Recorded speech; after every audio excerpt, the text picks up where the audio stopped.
I'm Rachel. I am a junior here in the IHC program at Metro, and welcome to my final project. So I'm starting with a piece of paper. This is just a regular piece of paper. I'm going to be creating something as I talk about my experience with this class and with college in general, and my experiences with the 7 dimensions of health and well-being. I'm going to be making something that represents that.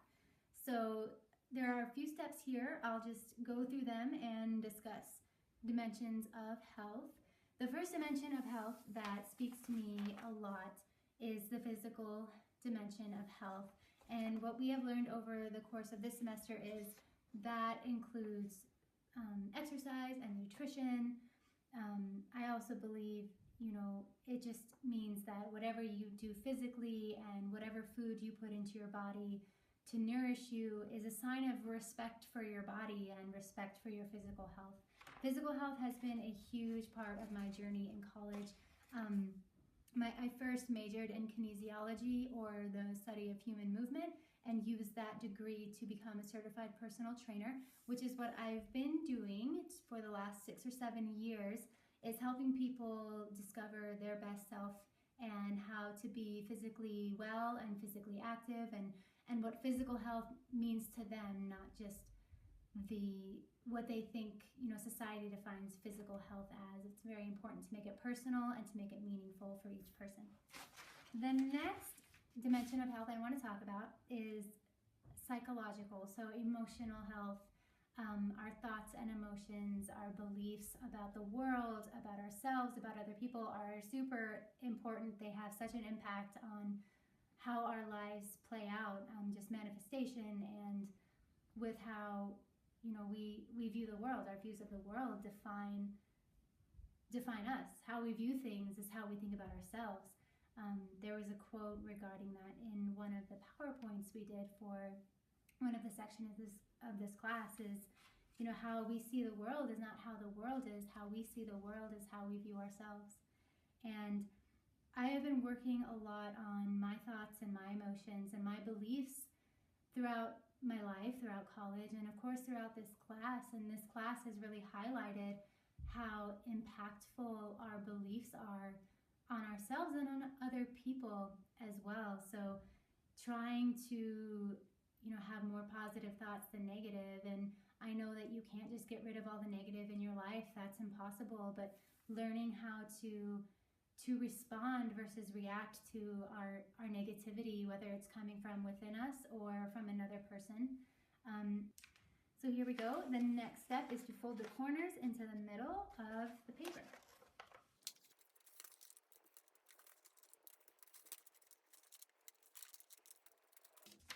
Okay, the next dimension of health is spiritual.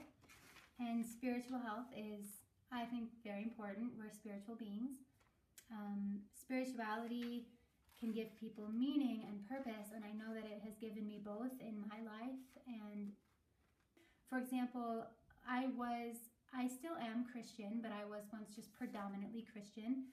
And then going through Eastern religion classes and these programs in college, the IHC program, I've drifted towards Buddhism and Hinduism and Taoism, and find that the teaching in those are very complementary to my spiritual beliefs in Christianity and just how I want to approach the world and greet the world and myself in this world. So I would consider myself Buddhist Christian. Of course, Christian as in I believe in a higher power and a deity, and Buddhist in that's how I like to practice my spirituality. Next steps are to fold the corners into the middle again. So here we go.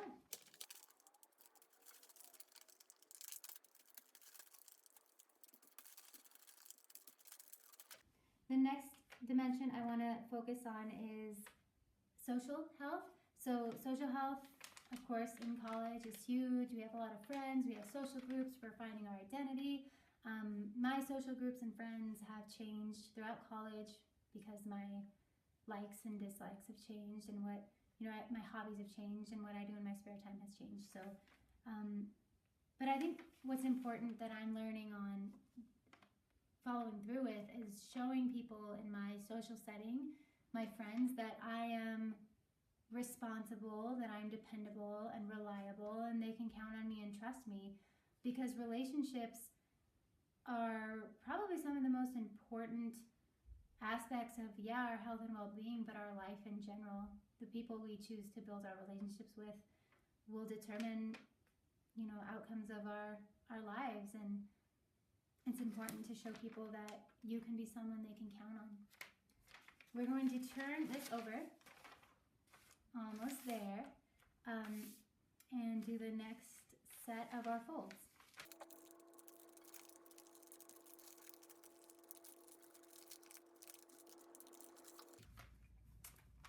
Another aspect of health is intellectual health, and intellectual health is important to me as well, because knowledge is important to me and learning is important to me, and being a strong intellectual doesn't mean you know everything or you've learned everything, but I think it's knowing yourself through what you've learned and what you're studying, and having a endless appetite for wanting to learn more information. I truly believe that the more we know about cultures and religions and our history and our family history, the more we know about ourselves.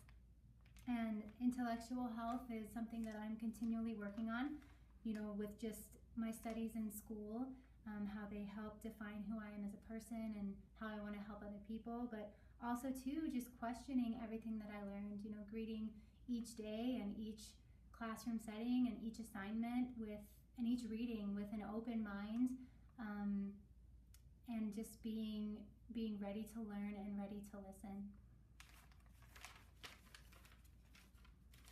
Almost done with our folds.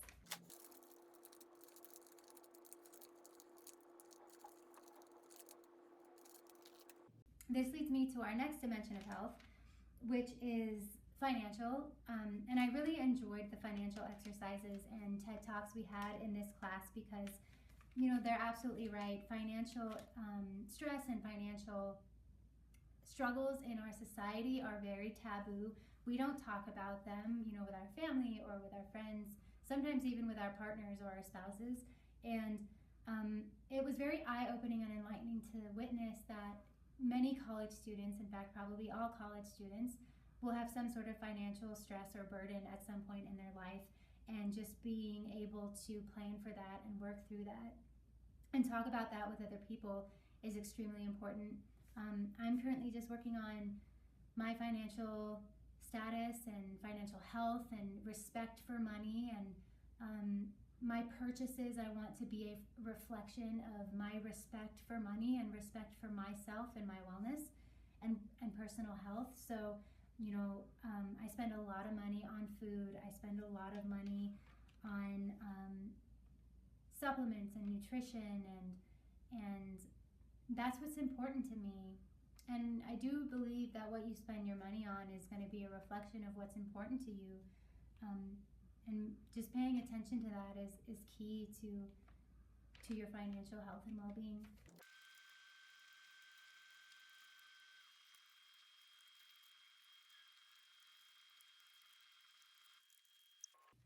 Thank you guys for hanging in with me so far. It's a little hard to do origami on such large paper because you have a lot to manipulate. But as you can see, we're starting to form something that looks like it has petals. So this leads me to our last and final step of making the origami, and also the last aspect of health that I wanted to touch on, which is environmental health.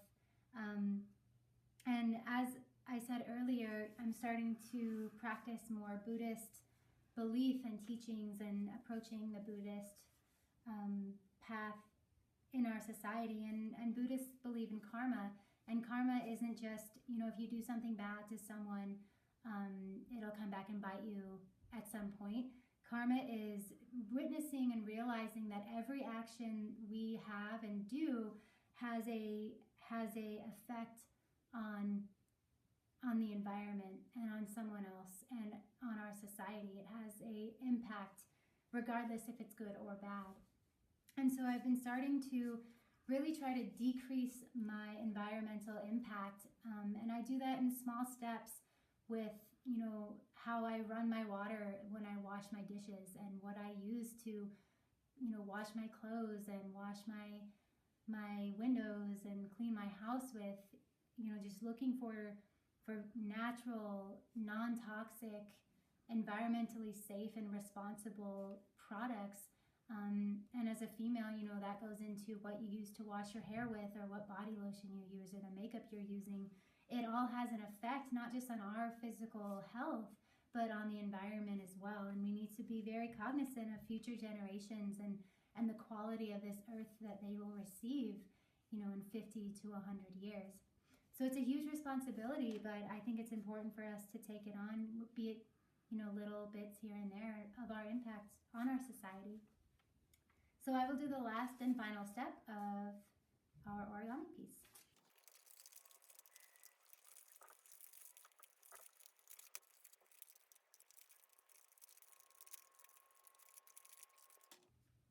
All right, you guys, we are done.